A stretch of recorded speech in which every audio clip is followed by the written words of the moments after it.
तब्बत यदा अबी लहब व तब मा अगना अन्हु मालुहु व मा कसब सयस्ला नारन ज़ात लहब व इम्रअतुहु हम्मालतल हतब फी जीदिहा हब्लुम मिन मसद। समस्त प्रशंसा महान अल्लाह रब्बुल आलमीनेर जन्य। अंतरेर अंतरस्थल थेके दरूद सालाम प्रेरण करी आखिरी नबी मुहम्मद रसूलुल्लाह सल्लल्लाहु अलैहि वसल्लमेर प्रति।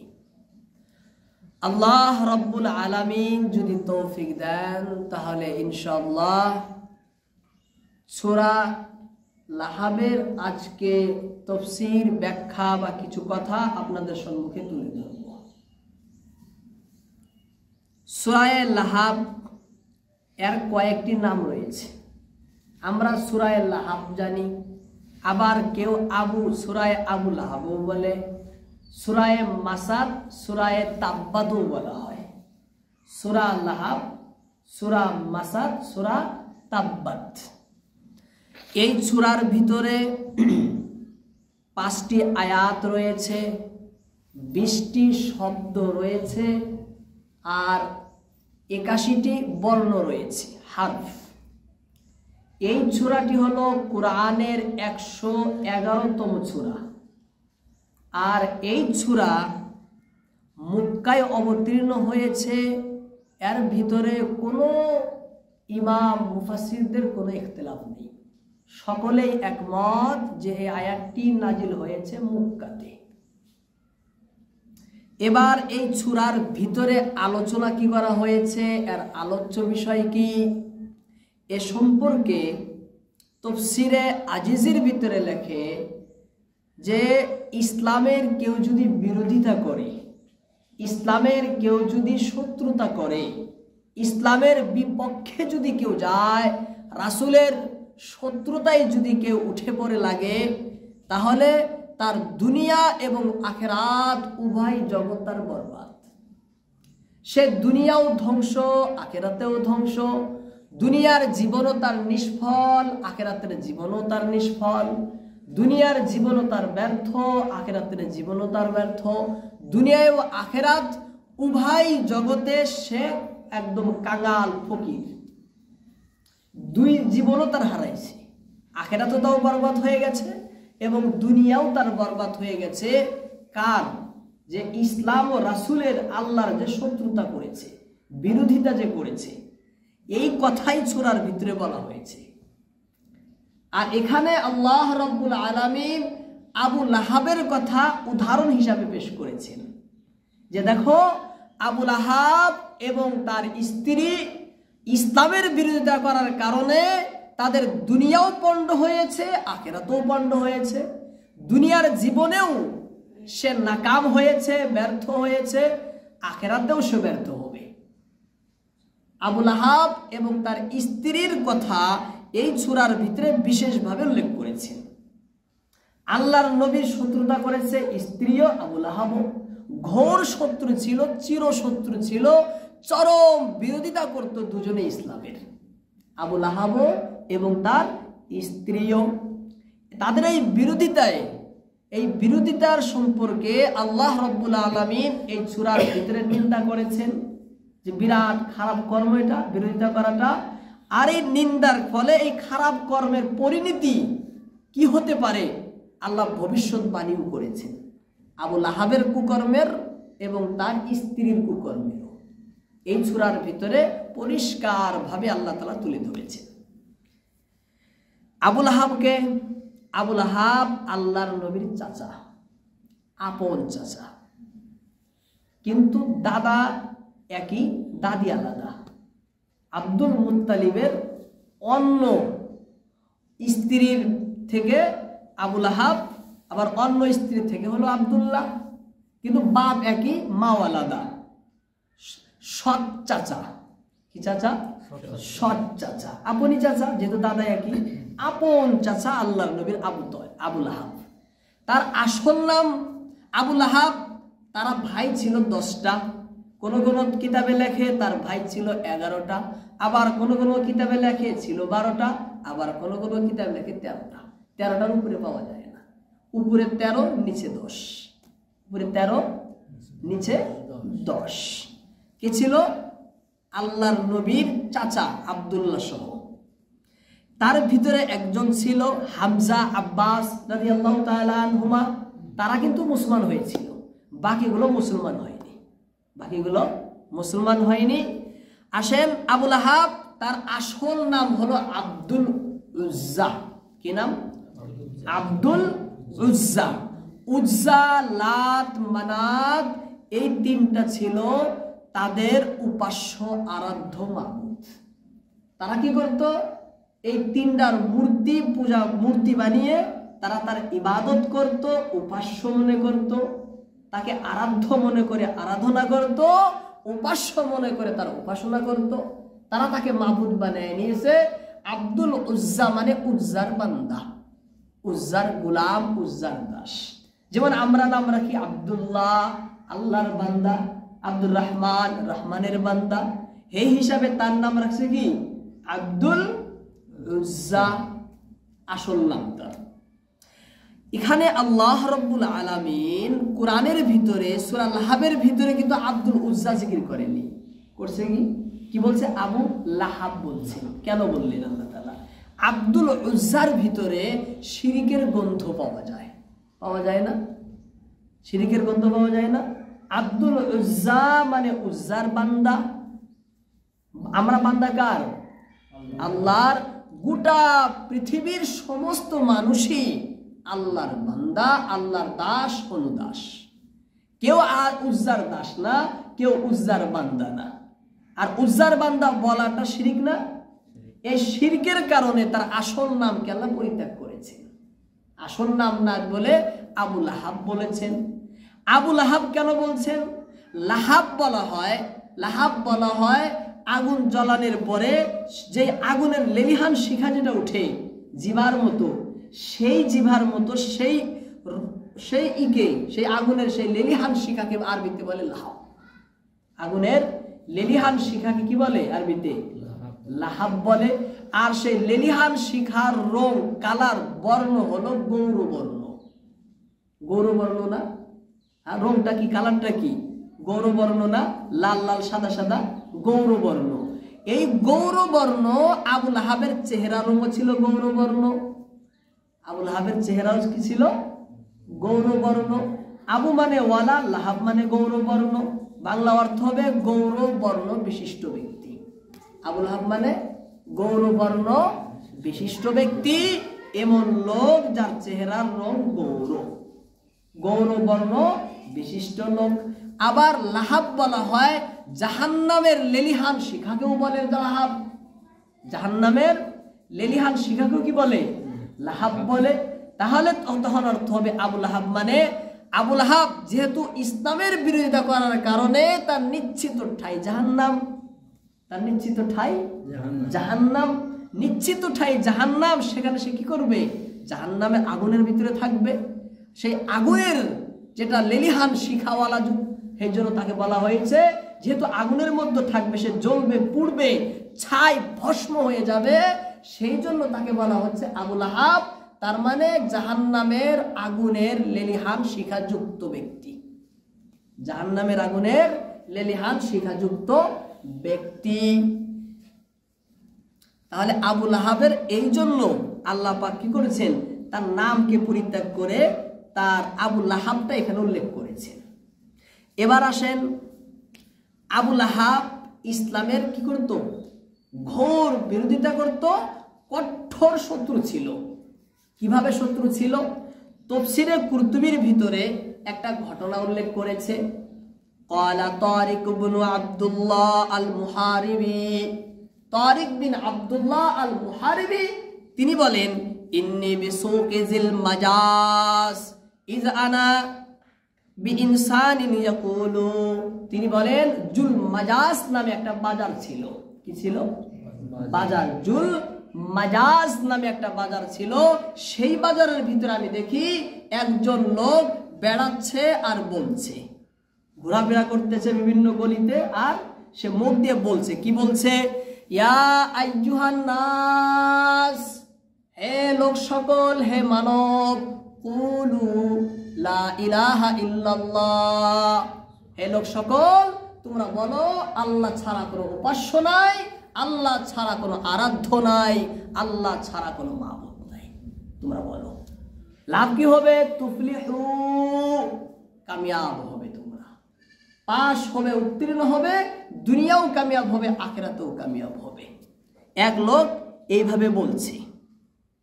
ওয়াইদা রাজুলুন খালফাহু ইয়ারমি, আর আমি দেখি একজন লোক তার পিছনে পিছনে ঘুরে পাথর নিয়ে নিয়ে তাকে নিক্ষেপ করছে। একজন আগে গিয়ে বলছে, হে লোক সকল, আল্লাহ ছাড়া কোনো মাবুদ নাই, আল্লাহর উপাসনা করো, একমাত্র আল্লাহকেই মাবুদ মনে করো, যদি তোমরা করো তার ইবাদত করো, তোমরা পাশ হবে। আর একজন ব্যক্তি পিছনে পিছনে ঘুরে পাথর উঠিয়ে তাকে নিক্ষেপ করছে। ওয়ায়াকুলু ইয়া আইয়ুহান নাস, আর সে পাথর নিক্ষেপ করে আর বলে, ইন্নাহু কাযযাব। সে কি বলে? সে বলে এই লোকটা যে বলছে ইনি মিথ্যুক, চরম মিথ্যুক, নাউযুবিল্লাহ। সে কি? চরম মিথ্যুক, পাথর নিক্ষেপ করছে আর এই বাক্য বলছে।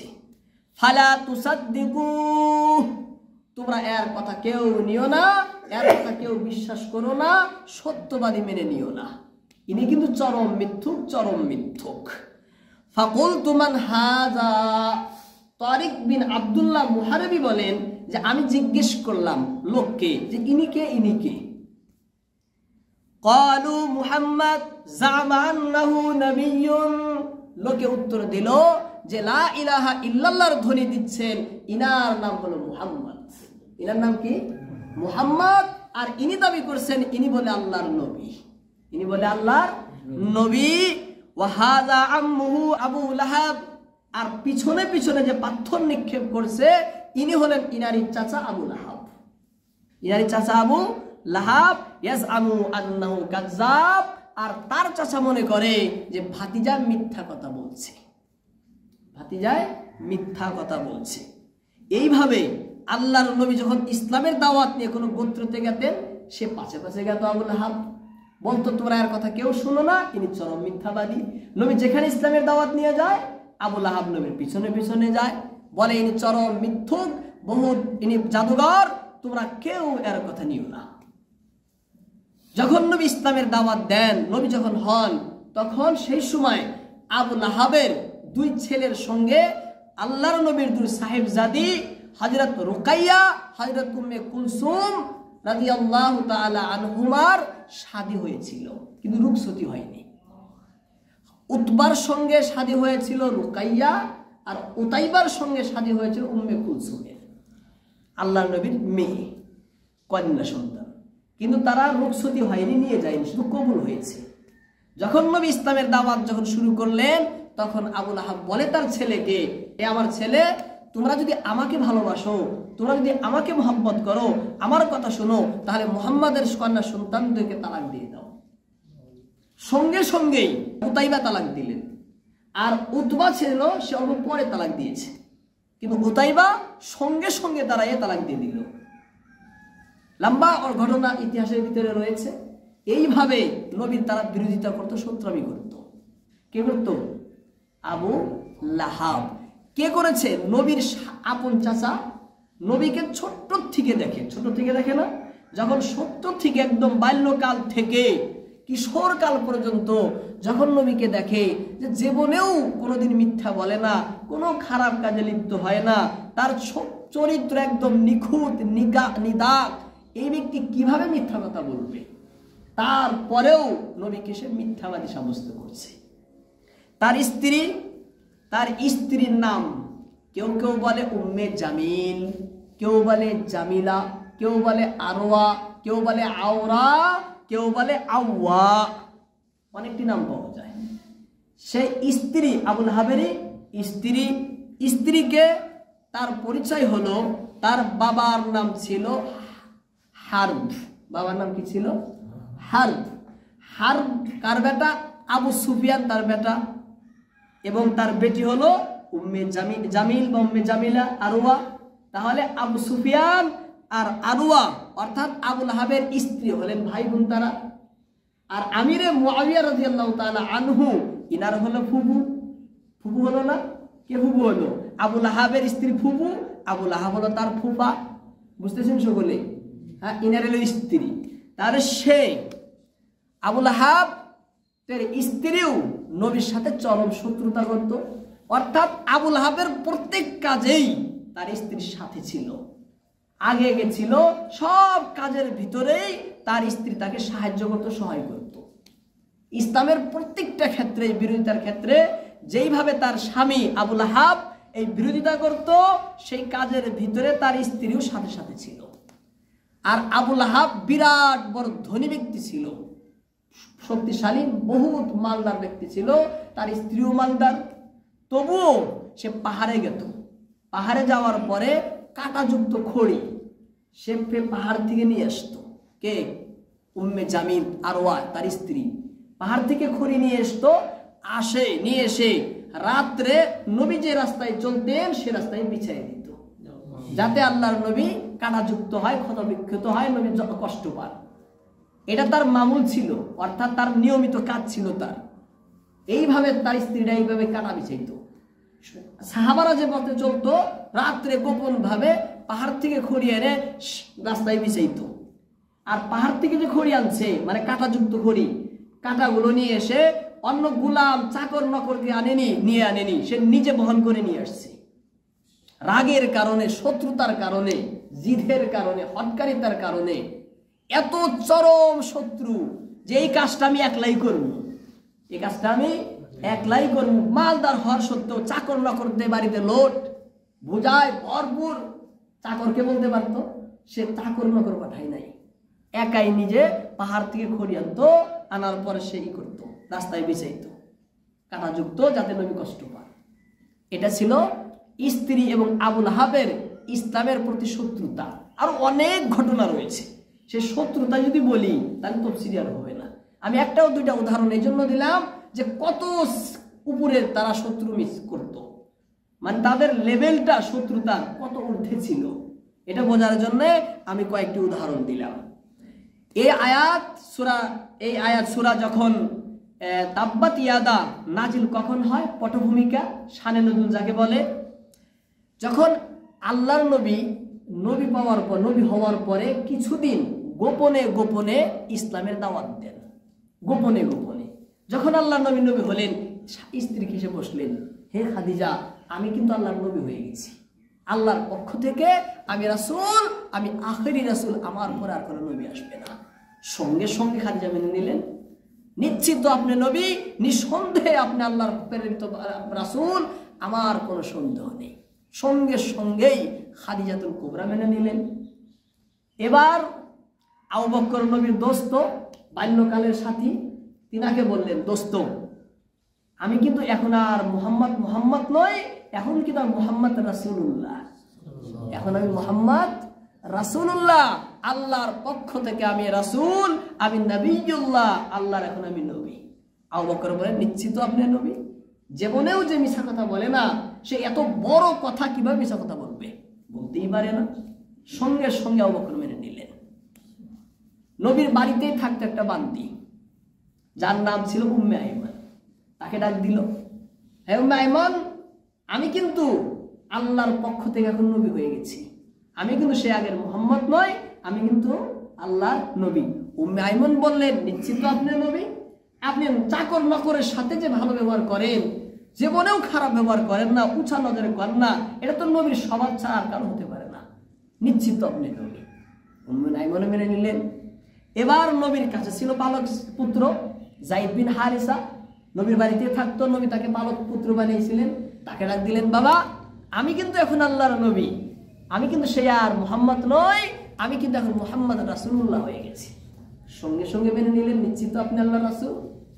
নবীর বাড়িতে গুলাম যায়েদ পালক পুত্র, গোলাম ছিল, পরে আজাদ করে নবী তার পুত্র বানিয়ে নিয়েছে। নবীর আপন চাচাতো ভাই, নবীর বাড়িতে অহরহ আসা যাওয়া ছিল। কে? হযরতে আলী। হযরতে আলী রাদিয়াল্লাহু তাআলা আনহু, তিনি ছোট তখন, কিন্তু নবীর বাড়িতে আসা যাওয়া ছিল, আপন চাচাতো ভাই। বললেন, আলী এখন কিন্তু আমি নবী, এখন আমি কি নবী। সঙ্গে সঙ্গে আলীও তাকে নবী মানলেন, যে নিশ্চিত আপনি নবী, নিশ্চিত আপনি নবী। এইভাবে গোপনে থাকলেন, গোপনে থাকলেন, একদম বাড়ির ভিতরে সীমাবদ্ধ থাকলেন, গোপনে গোপনে ইসলাম।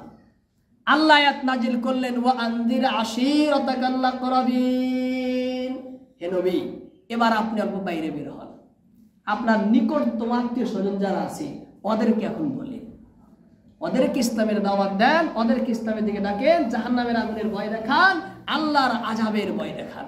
ওয়া আনজির আশীরাতাকাল আকরাবিন।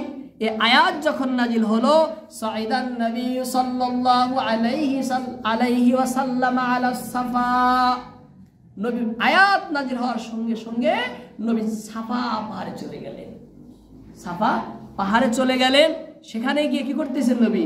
ফাজাআলা ইউনাদি, সেখান থেকে নবী ডাকেন, ইয়া বনি আদি, ইয়া বনি ফিহরিল লিবুতুনি কুরাইশ।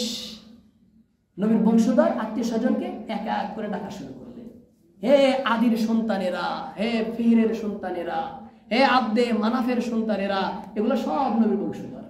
এক এক করে সমস্ত বংশ গোত্র নাম ধরে ধরে নবী ডাকা শুরু করলেন। যখন সবাইকে ডাকেন, হাত্তাজতামাউ, সকলেই নবীর আশেপাশে জমা হয়ে গেল। সব তো আসতে হবে না, প্রত্যেক বংশ থেকে একজন খবরের জন্য আসলেই হলো। সব নবীর আশেপাশে জমা হয়ে গেল। ফাজাআলা আর-রাজুলু ইযা লাম ইয়াস্তাতি আন ইয়াখরুজা আরসালা রাসূলান লিয়ানজুরা মা হু। এবার যে আসতে পারেনি তারা কি করেছেন? প্রতিনিধি পাঠাইছে। দেখো তো মুহাম্মদ কি বলে, সে যে ডাকতেছে, দেখো সে কি বলে, প্রতিনিধি পাঠাইছে। যে আসতে পারেনি সে প্রতিনিধি পাঠাইছে। এবার সকলে আসলো, ফাজা আবু লাহাব ওয়া কুরাইশ, আবু লাহাবও আসলো, কুরাইশ সকলেই আসলো। আসার পরে এবার নবী বলতেছেন, এবার নবী বলেন, আরাআইতুকুম লাউ আখবারতুকুম আন্না খাইলান বিল ওয়াদি। হে লোক সকল, আমি যদি তোমাদেরকে বলি যে এই পাহাড়ের পিছনে একদল লস্কর আছে, ঘোড়ায় উঠে আসছে, তুরিদু আন তুগীরা আলাইকুম, যারা তোমাদের উপরে হামলা করতে চায়। কি চায়? আক্রমণ করতে চায়, হামলা করতে চায়। আকুনতুম মুসাদ্দিকি, তোমরা কি সত্য মানবে? আমি যদি এই কথাটা বলি তোমরা কি বিশ্বাস করে নেবে? ক্বালু বালা, সকলে বলে কেন মানবো না? সকলে কি বলে? কেন মানবো না? নিশ্চিত মানবো। তারপরে শুধু কেন মানবো না বলে শেষ করেনি, মা জাররাবনা আলাইকা ইল্লা সিদকা, আপনাকে আমরা যতবার পরীক্ষা করেছি ততবারই সত্যবাদী পেয়েছি। মা জাররাবনা আলাইকা ইল্লা সিদকা, শুধু একবার না, যতবার পরীক্ষা করেছি ততবারই আপনি সত্যবাদী পেয়েছি আপনাকে। তাহলে এই ভয়ঙ্কর ভয়াবহ কথা একটা আপনি বলছেন, নিশ্চিতই আপনি সত্য কথা বলবেন, মিথ্যা বলতেই পারেন না। কেন মানবো না আমরা? সকলেই বলেন নিশ্চিত আমরা মেনে নিব। যখন সকলেই মেনে নিব বললেন, ক্বালা আলাইহিস সালাতু ওয়াত তাসলিম, এবার নবী বলেন, ফাইন্নী নাযীরুল লাকুম বাইনা ইয়াদাই আযাবিন শাদীদ। অন্য জায়গায় বলেন, ইয়া আইয়ুহান নাস কুলু লা ইলাহা ইল্লাল্লাহ তুফলিহু। আল্লাহ নবী বলেন, হে আমার বংশধর, তাহলে তোমরা শোনো, আমি আল্লাহর পক্ষ থেকে নবী, আল্লাহ ছাড়া কোনো মাবুদ নাই, আমি মুহাম্মদ হলাম আল্লাহর আখিরি রাসূল। আর তোমরা আমার সত্য কথাকে মেনে নাও। যদি তোমরা না মানো তাহলে তোমাদের জন্য ভয়ঙ্কর আযাব অপেক্ষা করতেছে, জাহান্নামের আযাব, জাহান্নামের শাস্তি। ইন্নী নাযীরুন, আমি তোমাদেরকে ভয় দেখাচ্ছি, বাইনা ইয়াদাই আযাবিন শাদীদ, এমন একটি আযাব যেটা তোমাদের সম্মুখে আছে, ভয়ঙ্কর আযাব। নবী বললেন, বলার সাথে সাথেই ফাকালা আবু লাহাব, আবু লাহাব বলে উঠল, তাব্বান লাক সাইরাল ইয়াউম আলিহাযা জামাআতানা। আবু লাহাব বলে উঠলো, হে মুহাম্মদ, তুই ধ্বংস হয়ে যা। তুই কি হয়ে যা? ধ্বংস হয়ে যা। আলি হাযা জামাতানা, এই জন্যই তুই আমাদের এখানে একত্রিত করেছিলি, এক জায়গায় এই জন্য করেছিলি, তুই ধ্বংস হ, বরবাদ হ। যা ইচ্ছা আবু লাহাব শুরু করে দিল। এবার আবু লাহাব নাউযুবিল্লাহ যখন নবীকে গালি দেন, তখন নবী তো চুপচাপই থাকবেন। নবীর চরিত্র এমন, নবী একদম নীরব রয়েছেন। কিন্তু আল্লাহর আর সহ্য হইল না, আল্লাহর আর সহ্য হইল না। আল্লাহ বজ্র কঠোর ভাষায় বলেন, তাব্বাত ইয়াদা আবি লাহাবি ওয়া তাব মা আগনা আনহু মালুহু ওয়া মা কাসাব সায়াসলা নারান যাতা লাহাবি ওয়া ইমরাতুহু হাম্মালাতাল হাতাব ফি জিদিহা হাবলুম মিন মাসাদ। পুরা আল্লাহ বলে দিলেন। আল্লাহ বলেন, হে আবু লাহাব, তুই কাকে ধমক দিস? ধ্বংসের বদদুয়া তুই কাকে দিচ্ছিস? তাব্বাত ইয়াদা আবি লাহাব, তুই নিজেই ধ্বংস হয়ে যা। কি হ? তুই নিজেই ধ্বংস হ।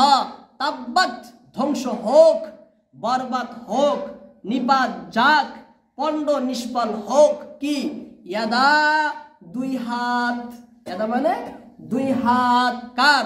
আবি লাহাব, আবু লাহাবের। আবু লাহাবের দুই হাত কি হোক? ধ্বংস হয়ে যাক। দুই হাত ধ্বংস হোক, তার মানে সে পুরোই ধ্বংস হোক, সে পুরোই ধ্বংস হোক। বলবেন যে আল্লাহ তো হাতের কথা বলছেন, পুরোর কথা তো বলেন নাই। আমাদের কথাই বলি না আমরা যে তুই নিবি না তোর ঘাড়ে নিব, বলে না? তুই নিবি না তোর ঘাড়ে নিব। ঘাড়ে নেওয়ার কথা বলছে না, তাকে নিতে বলছে। হ্যাঁ, রাগ করে জোর দেখানোর জন্য বলে না, ওইভাবে। তাব্বাত ইয়াদা আবি লাহাব, আবু লাহাবের দুই হাত কি হোক? ধ্বংস হয়ে যাক, নিপাত যাক, বরবাদ হোক। ওয়াতাব্বা, আর সে অচিরেই নিশ্চিতভাবে আল্লাহ খবর দিলেন সে নিশ্চিতভাবে ধ্বংস হবে। কি হবে? নিশ্চিতভাবে ধ্বংস হবেই হবে, বরবাদ হবেই হবে, পণ্ড নিষ্ফল হবেই হবে। আল্লাহ তাব্বাত ইয়াদা আবি লাহাবি ওয়া তাব, প্রথমে বদদুয়া দিলেন, তারপর সেই বদদুয়াটা যে প্রতিফলিত হবে, নিশ্চিত যেটা হবে, তার খবরও আল্লাহ সঙ্গে সঙ্গে বলে দিলেন। আল্লাহ রাব্বুল আলামিন বলেন, আবু লাহাবের দুই হাত কি হোক? ধ্বংস হয়ে যাক। ওয়া তাব্বা, আর সে অচিরেই নিশ্চিতভাবে ধ্বংস হয়ে গেছে। সে ধ্বংস নিশ্চিতভাবে হয়ে গেছে। দুই হাত কেন বললেন? আল্লাহ তো বলতে পারতেন আবু লাহাব ধ্বংস হয়ে যাক, বলতে পারতেন না? হাতের কথা কেন বলেন? এর কয়েকটি কারণ তাফসীরে রাজির ভিতরে লেখেন। আমি আপনাদের সম্মুখে একটি কারণ তুলে ধরি। প্রথম কারণ হলো যে আবু লাহাব নবী যখন ইসলামের দাওয়াত মানুষের কাছে নিয়ে যায়, তার পিছনে পিছনে যায়, গিয়ে পাথর নিক্ষেপ করে হাত দিয়ে। কি দিয়ে নিক্ষেপ করে? হাত দিয়ে নিক্ষেপ করে পাথর। হাত দিয়ে নিক্ষেপ করে না পাথর? সেই জন্য আল্লাহ তাআলা হাতের কথা বলছেন, তুই যে হাত দিয়ে নবীকে পাথর নিক্ষেপ করিস, তোর এই দুই হাত ধ্বংস হয়ে যাক, তোর এই দুই হাত ধ্বংস হয়ে যাক। সেই জন্য হাতের কথা বলেন। আর একটা কারণ হলো যে হাত দ্বারাই উদ্দেশ্য এখানে যে তার হাতের দ্বারাই মানুষের যাবতীয় কর্ম করে, সব কর্ম হাতের মাধ্যমেই করে। আর প্রত্যেক কাজকে বোঝাবার জন্য মানুষের হাতকেই বোঝায়, যেটা হাতের কারসাজি, বলে না? কোনো ষড়যন্ত্র, কোনো চক্রান্ত যদি করে, কি করবে? হাত দিয়ে বোঝায় না মানুষে। সেই জন্য আল্লাহ তাআলা তার যাবতীয় শত্রুতাকে হাতের মাধ্যমে বুঝায় বললেন যে তার দুনিয়াও বরবাদ, তার আখিরাতও বরবাদ।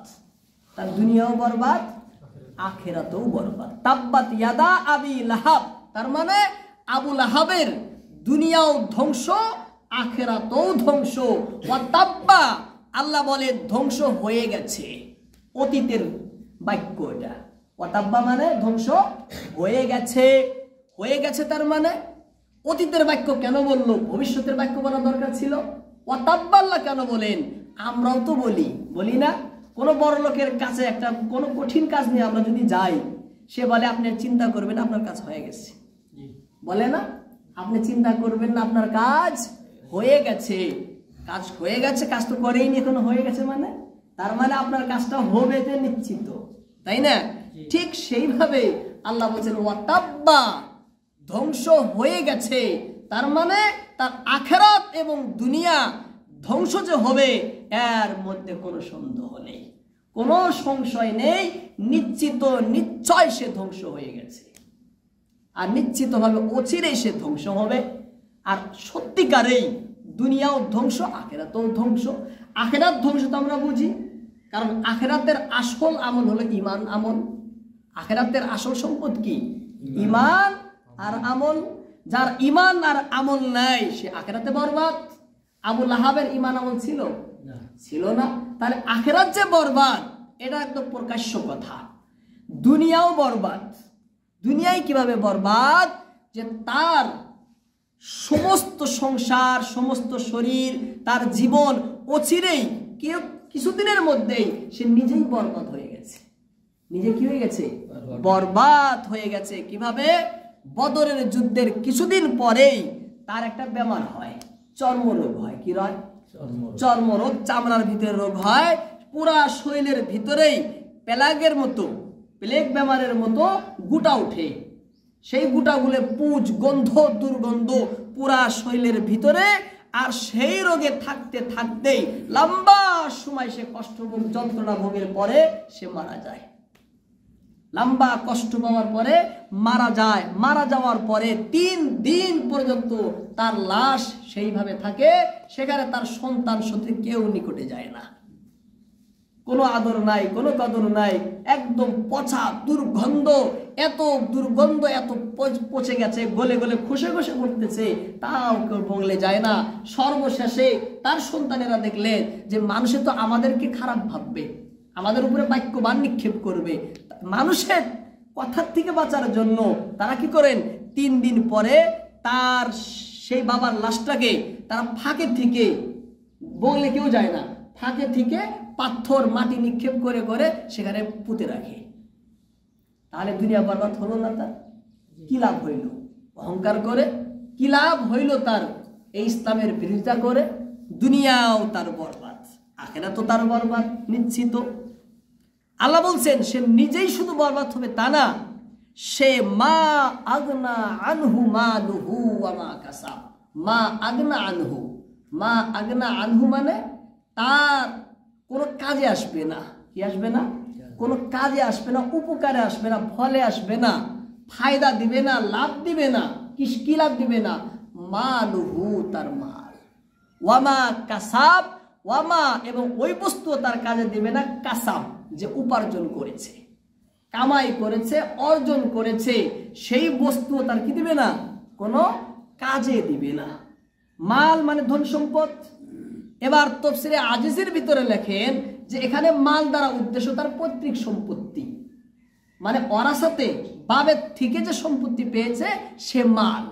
আর মা কাসাব দ্বারা উদ্দেশ্য তার নিজের কামাইয়ের যত যা কিছু আছে, নিজে কষ্ট করে পরিশ্রম করে তার মেহনতের ফলে যেগুলো সম্পদ কামাই করেছে, সম্পদ হোক, তার সন্তান সন্ততি হোক, এবং তার মান সম্মান ইজ্জত আসন হোক, যাবতীয় কিছু এই মা কাসাবের মধ্যে রয়েছে।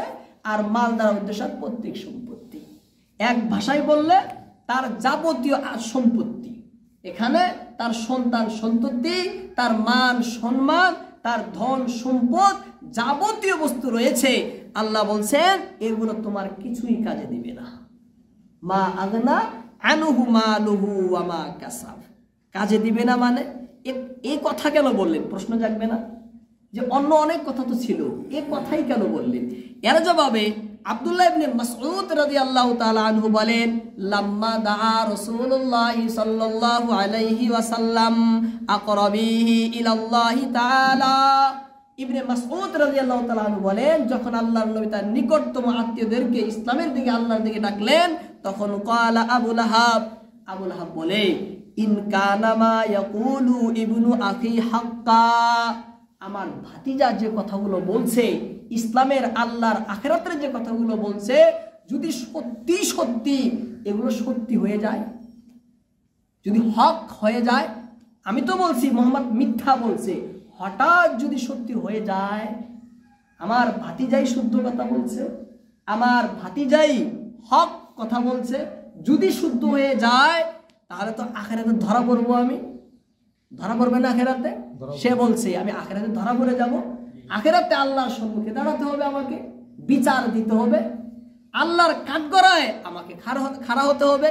তখন ফাইন্নি আফতাদি বিমালি ওয়া ওয়ালাদি, তখন আল্লাহর কাছ থেকে আমার যে অট্টালিকা বিশাল ধন সম্পদ আর এই যে আমার সন্তান সন্ততি আছে এদেরকে আমি ফিদিয়াই দিয়ে আমি নিজেকে ছাড়িয়ে নিব।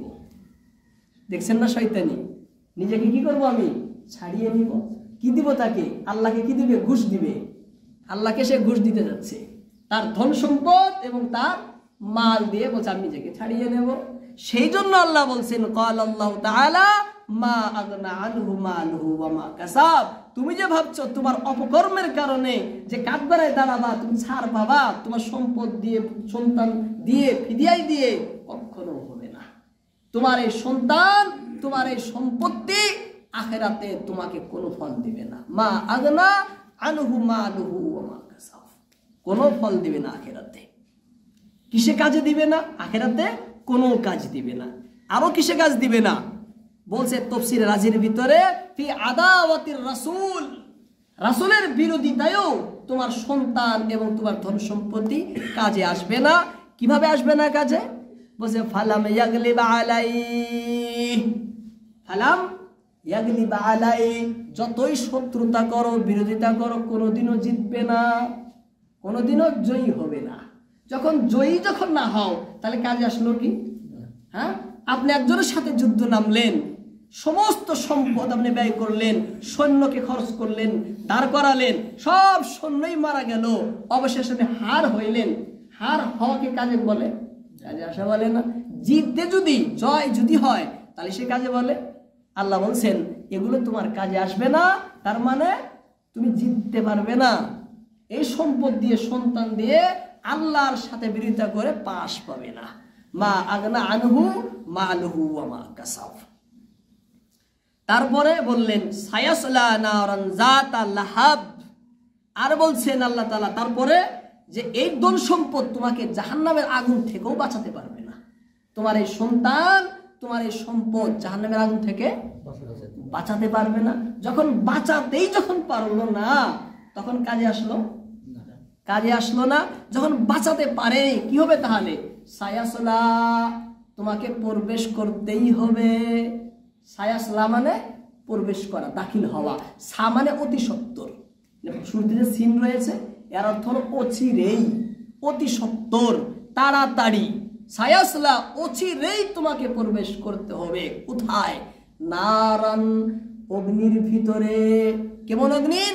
যাতা লাহাব, লাহাব মানে লেলিহান শিখা, জাত মানে ওয়ালা, তাহলে লেলিহান শিখাযুক্ত আগুনের ভিতরে তোমাকে অতি সত্বর অচিরেই প্রবেশ করতে হবে।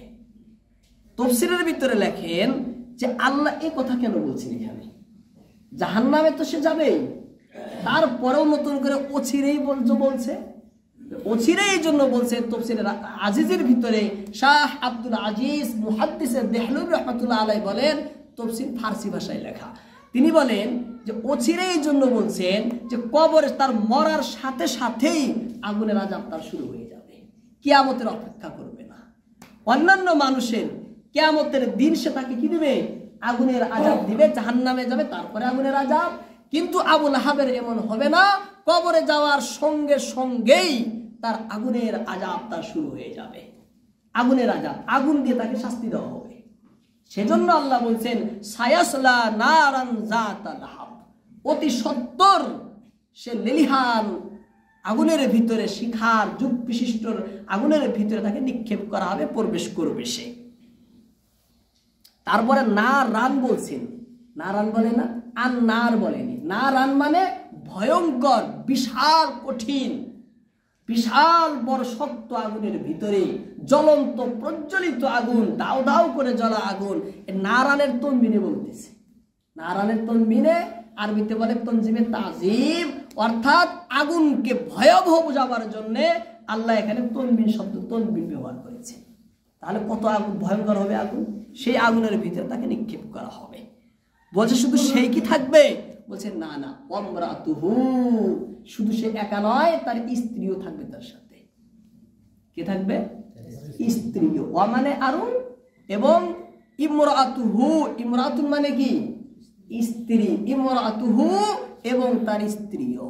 ওয়ামরাতুহু, আবু লাহাবের সাথে সেই আগুনের ভিতরে কে থাকবে? তার স্ত্রীও থাকবে, একসাথেই থাকবে। ও আমরাতুহু, একসাথেই থাকবে। স্ত্রীর পরিচয়, আল্লাহ পরিচয়ের জন্য তার দুইটা খারাপ গুণ বর্ণনা করেছেন। এই স্ত্রী, তার আবু লাহাবের স্ত্রী নাম জামিলা বলেন, উম্মে জামিল, আরওয়া, আওরা, আওয়া, অনেকটি নামও রয়েছে।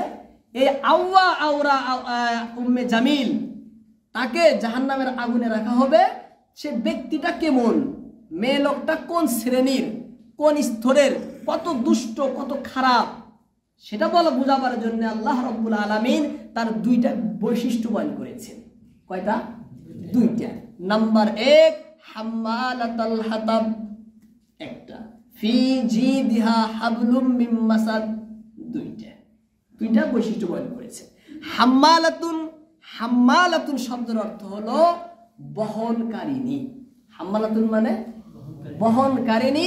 আপনি কোনো মেয়ে যদি মাথায় কোনো বোঝা নিয়ে যায়, তাকে ওই মেয়েকে বলা হবে হাম্মালাতুল, বহনকারিণী। আর হাতাব বলা হয় শুকনো কাঠকে, এমন কাঠ যে কাঠের মধ্যে আগুন ধরানোর সাথে সাথে জলদি জ্বলে যায়, জলদি জ্বলে, শুকনো, একদম শুকনো, আগুনের টাচ পাওয়ার সাথে সাথে ফাট করে আগুন ধরে, ওই আগুন কাঠকে বলা হয় আরবিতে হাতাবুন। কি বলে তাকে? হাতাবুন। সে কি করে? শুকনো খড়ি পাহাড় থেকে নিয়ে এসে কাঁটাযুক্ত, সেগুলো কি যুক্ত? কাঁটাযুক্ত। আর নবীর যে পথে আল্লাহর নবী চলেন, সেই পথে সে মেয়েটা সে বিছিয়ে দেয়। বিছিয়ে দেওয়ার কারণে আল্লাহ তার পরিচয় তুলে ধরেছেন হাম্মালাতুল হাতাব বলে। তার কর্ম তুলে ধরেছে যে দেখো, ইসলামের শত্রুতায় কত আগে ছিল সে এত ধন সম্পদ থাকার পরেও, এত ধনী ব্যক্তি হওয়ার পরেও এত বিরোধিতায় লিপ্ত যে নিজে বুড়ি মানুষ হয়ে পাহাড় থেকে কাটা এনে নবীর রাস্তায় বিছিয়ে দিত, যাতে নবী ক্ষতবিক্ষত, যাতে নবী দুঃখ পায়, কষ্ট পায়, যন্ত্রণা পায়। কোন শ্রেণী তাহলে মেয়ে? হাম্মালাতুল হাতাব। আরেকটা হাম্মালাতুল হাতাব, আরবে একটা বাক্য প্রচলন ছিল, যেমন আমাদের সমাজেও কিছু প্রচলন থাকে যে একটা মানুষ খারাপ কোনো কাজ করলে সে খারাপ কাজকে বোঝাবার জন্য একটা শব্দ ব্যবহার করে। মানুষে ব্যবহার করে না? অনেক ব্যবহার করে, মাদ্রাসাতেও ছাত্রগুলো ব্যবহার করে। একজন মানুষ, একটা ছেলে যদি মানে সুফি না মানে আমল করে না, মানুষকে দেখাবার জন্য আমল করে, তাকে মানুষ সুফি করে ডাকে না? এরকম মেলা মানুষ ডাকে, মানে ভণ্ড লোক, সে মানে নেকের ভাস ধরে, ওকে মাসে পীর করে কয় না? হ্যাঁ, পীর করে বলে না? এই দেখো পীর আসতেছে, ওই যে পীর আসতেছে, বলে না মানুষে? কেন বলে? ব্যঙ্গ করার জন্য, উপহাস করার জন্য বলে না এই ধরনের কথা। অনেক কথা আমাদের সমাজে বলে। ঠিক ওইভাবে আরবের ভিতরে প্রচলন ছিল যে ব্যক্তি অন্যের সাথে নারাই ঝগড়া বাজাতো, অন্যের সাথে, আপনার সাথে তার, তার সাথে তার, এইভাবে নারাই ঝগড়া যে বাজাতো, তাকে হাম্মালাতুল হাতাব বলা হইত। কেন? যেমন হাতাবের মধ্যে আগুন লাগালে জলদি জ্বলে যায়, পুড়ে যায়, ক্ষতি হয়। সে মানুষের সাথে কি করে? শত্রুতা করে, একজনের কথা আর একজনে লাগিয়ে সেইভাবে তাকে জ্বালায়া পুড়াইয়া দেয়। সেই জন্য তাকে কি বলা হতো? হাম্মালাতুল হাতাব বলা হতো। আবু লাহাবের স্ত্রী ইসলামের বিরোধিতা করার কারণে আল্লাহ তাকে ব্যঙ্গ করার জন্য বলছে হাম্মালাতুল হাতাব। কি জন্য? উপহাস করার জন্য আল্লাহ কি বলছেন? হাম্মালাতুল হাতাব, ওয়ামরাতুহু হাম্মালাতাল হাতাব বলছে। একটা কারণ। আরেকটা কারণ হলো যে সে কি করবে? জাহান্নামে যখন সে যাবে, তার স্বামীও থাকবে, সেও থাকবে। তার স্বামী দুনিয়াতে যেভাবে ইসলামের বিরোধিতায় সাহায্য করেছে, আখেরাতে জাহান্নামে আগুন সে কি করবে? আগুনের খড়ি নিয়ে এসে তার স্বামীর আগুনের মধ্যে ছেড়ে দিবে, যাতে তার আগুন আরো বেড়ে যায়। তার স্বামীর সে আগুনের সেখানে সাহায্য করবে। সেই জন্য আল্লাহ বলছে হাম্মালাতাল হাতাব, তার মানে আখেরাতে তার স্বামীর জন্য সে জাহান্নামের খড়ি সে বহন করে নিয়ে আসবে, জাহান্নামের খড়ি বহন করে নিয়ে আসবে। এছাড়া আরেকটা সাঈদ ইবনে জুবাইর রাহমাতুল্লাহ আলাইহি তিনি আরেকটা অর্থ করেছেন, যেখানে হাতাব দ্বারা উদ্দেশ্য কুকাজ। হাতাব দ্বারা উদ্দেশ্য কুকাজ, খারাপ কাজ। ইসলামের বিরোধীরা যত কাজ করেছে সমস্ত কাজকে হাতাব বলা হচ্ছে। আর হাম্মালাতুন বলা হয়েছে সে খারাপ কাজ করনেওয়ালি, সে খারাপ কাজগুলো করনেওয়ালিকে বোঝানো হয়েছে। সেই মেয়েটার আরেকটা সিফত কি বয়ন করেছে আবুল আহাবের স্ত্রীর, ফি জিদহা হাবলুম মিন মাসাদ। ফি জিদ, জিদ বলা হয় গর্দানকে, গলার মধ্যে মালা পিঁধে না মানুষে, এই গলাকে কি বলে? জিদ বলা হয়। জিদুন ফি জিদহা, হা মানে সেই স্ত্রী, আবুল আহাবের স্ত্রীর গলায় থাকবে ফি জিদহা, আবুল আহাবের স্ত্রীর গলার ভিতরে থাকবে কি? হাবলুন। হাবলুন মানে রশিকে বলে, হাবলুন মানে রশি, দড়িকে বলে, দড়ি, রশি, রজ্জুকে বলা হয় হাবলুন। মাসাদ, মাসাদের রশি থাকবে। কিসের রশি? মাসাদের রশি। কেউ তর্জমা করেছে পাকানো রশি। হাবলুম মাসাদের অর্থ করেছে পাকানো রশি। একটা রশি পাকাইলে মজবুত হয়, সেই পাকানো রশি। আবার অনেকটি অর্থ মাসাদের শক্ত মজবুত রশি তর্জমা করেছে। কেউ বলেছে তার গলায় থাকবে মজবুত রশি, কেউ বলছে তার গলায় থাকবে পাকানো রশি। মাসাদের অনেকটি অর্থ করেছে। হাবলুন মানে রশি। মাসাদের একটি অর্থ হলো যে মজবুত রশি, যে কোনো রশিকেই মাসাদ বলা হয়। মজবুত হলেই তাকে কি বলবে? মাসাদ বলে। এটি অর্থ।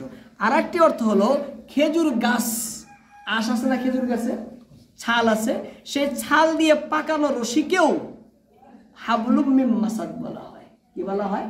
হাবলুম মিম মাসাদ। তার মানে খেজুরের আঁশের পাকানো রশি, খেজুরের আঁশের পাকানো রশি। আর একটা বলা হয়, আপনার অনেক মুফাসসিরগণ বলেন যে গলার ভিতরে আগুনের, লোহার গরম আগুনের রশিকেও মাসাদ বলা হয়। কি বলা হয়? মাসাদ বলে। এছাড়াও অনেক জনে অনেক অর্থ করেছেন। কেন? যে এই মেয়ে লোকটা দুনিয়ার ভিতরে সে গলার ভিতরে অলংকার পরতো। কি পরতো? অলংকার পরতো। বিরাট দামি দামি অলংকার পরতো, বিরাট দামি দামি অলংকার পরতো। পরার পরে যখন আল্লাহর নবীর বিরোধিতায় যখন আসে, সে বলে যে এই মূল্যবান হার দিয়ে আমি কি বিক্রি করে ইসলামের বিরোধিতায় খাটাবো? কিসে খাটাবো? বিরোধিতায় খাটাবো। সেই জন্য সে গলার মধ্যে সবসময় হার পরে থাকতো। সবসময় সাইদ ইবনুল মুসাইব এই কথাটি বলেন। সাইদ ইবনুল মুসাইব বলেন যে তিনি গলার ভিতরে পড়ে থাকতো হার। কেন পড়ে থাকতো? ওই হার বিক্রি করে যে মুনাফা, যে পয়সা, যে টাকা, যে সম্পদ, যে ধন আসবে, সেটা ইসলামের বিরোধিতায় খরচ করবে। কি খরচ করবে? ইসলামের বিরোধিতায় খরচ করবে, শত্রুতায় খরচ করবে। সেই জন্য আল্লাহ তাআলা সেটা বিশেষ করে উল্লেখ করেছেন, বিশেষ করে উল্লেখ করেছেন। আরেকটা অর্থ হলো যে কিয়ামতের দিন আল্লাহ রাব্বুল আলামিন তাকে গলার বেড়ি পড়াবে। কি পড়াবে? গলার ভিতরে মজবুত রশি পড়াবে। সেই জন্য বলছে হাবলুম মিন মাসাদ, সেই জন্য বলছে হাবলুম মিন মাসাদ। আর তার মরণ কিভাবে হয়েছে জানেন? তাফসীরে আজিজের ভিতরে লেখেন যে তার মরণ হয়েছে গলার ভিতরে ফাঁসতে। অর্থাৎ যে সে মালা যে পিনতো, সেই মালা গলার মধ্যে কিবা কারণে আটকে যায়, একদম এভাবে আটকে যায়, আর সে নিঃশ্বাস নিতে পারে না। অবশেষে তার মৃত্যু হয়ে যায়, অবশেষে তার মৃত্যু হয়ে যায়। তাহলে আল্লাহ বলছেন ইসলামের যদি তুমি বিরোধিতা করো, তাহলে তোমার দুনিয়ার জীবনও পণ্ড, আখিরাতের জীবনও পণ্ড। যেইভাবে পণ্ড হয়েছিল কার? আবুল আহাব এবং আবুল আহাবের স্ত্রী। এটাই এই সূরার মূল আলোচনা। বলবেন যে আবুল আহাব তার স্ত্রীর কথা বলছে, আসল বলা একটা উদাহরণ পেশ করা। মানুষ তো উদাহরণ দিলে বেশি বুঝে না, মানুষে উদাহরণ দিলে বেশি বুঝে না। আর বাস্তব চিত্র যখন পেশ করবে তখন মানতে বাধ্য না, মানুষে মানতে বাধ্য না। কারণ যদি আল্লাহ শুধু বলতেন যে দেখো তোমরা কেউ ইসলামের বিরোধিতা করো না, বিরোধিতা করলে তোমাদের আখিরাতও বরবাদ, দুনিয়াও বরবাদ, বলতে পারতেন না আল্লাহ? এক শব্দের মধ্যে যদি বলে দিতেন, তাহলে এত আসর প্রভাব মানুষের উপরে পড়তো না, মানতেও কষ্ট হইতো না। যখন বাস্তব চিত্র যখন তার সম্মুখে পেশ করা হলো, দেখো আবুল আহাব সম্পদে কম ছিল, বলে না তো কম ছিল না, বিশাল সম্পদের মালিক ছিল। মানে কম ছিল না, না বিশাল মালিক ছিল। আসনে কম ছিল না, বহুত সিংহাসনের মালিক ছিল। সন্তান কম ছিল না, না বহুত তার সন্তান ছিল। হ্যাঁ, সব মান ইজ্জত ধন সম্পদ সর্বদিকেই সে উন্নত, কিন্তু ইসলামের বিরোধিতা করত, ইসলামের শত্রুতা করত। আল্লাহর নবীকে যে জায়গায় নবী ইসলামের দাওয়াত নিয়ে গেতেন, আল্লাহর নবীর পিছে পিছে গিয়ে সে শত্রুতা করত, বলতেন মিথ্যাবাদী এবং ইনি জাদুঘর, তোমরা জানি কেউ এর কথা শুনো না। এইভাবে শত্রুতা সে করত। লাস্টে করার পরে তার দুনিয়াও বরবাদ হলো, আখিরাতও বরবাদ হলো। এক কাজের মধ্যে সাহায্য কে করেছে? তার স্ত্রী। সেই জন্য যে সাহায্য করবে তারও পরিণাম কি হবে? দুনিয়াও বরবাদ, আখিরাতও বরবাদ। পুরা ক্লিয়ার করে দিলেন আল্লাহ তাআলা যে যদি তোমরা কেউ একজনের দুনিয়াতে এরকমই হবে, কেউ সরাসরি ইসলামের বিরোধিতা করবে, ইসলামের শত্রুতা করবে, আবার কিছু লোক তার সাহায্য করবে, এটাই করবে না। আল্লাহ উভয়কেই খণ্ডন করলেন। দেখো, যদি সরাসরি ইসলামের বিরোধিতা করো তাহলে তোমার জীবনও জাহান্নাম, তোমার জীবনও ব্যর্থ, আখিরাতও ব্যর্থ, এবং যারা সাহায্যকারী হবে তাদের একই পরিণাম হবে, তাদেরও একই পরিণাম হবে। কথার সারাংশ, আমরা যাতে ইসলামের কোনো শাখা, কোনো প্রশাখা, ইসলামের কোনো কর্ম, কোনো কাজ, কোনো আমলের বিরোধিতা না করি। কি না করি? বিরোধিতা না করি। যদি বিরোধিতা করি তাহলে আখিরাতও বরবাদ, দুনিয়াও বরবাদ। আল্লাহ পাক আমাদের সকলকেই ইসলামের বিরোধিতা থেকে বেঁচে থাকার তৌফিক দিন। সকলে বলি আমিন। ওয়া মা আলাইনা ইল্লাল বালাগ।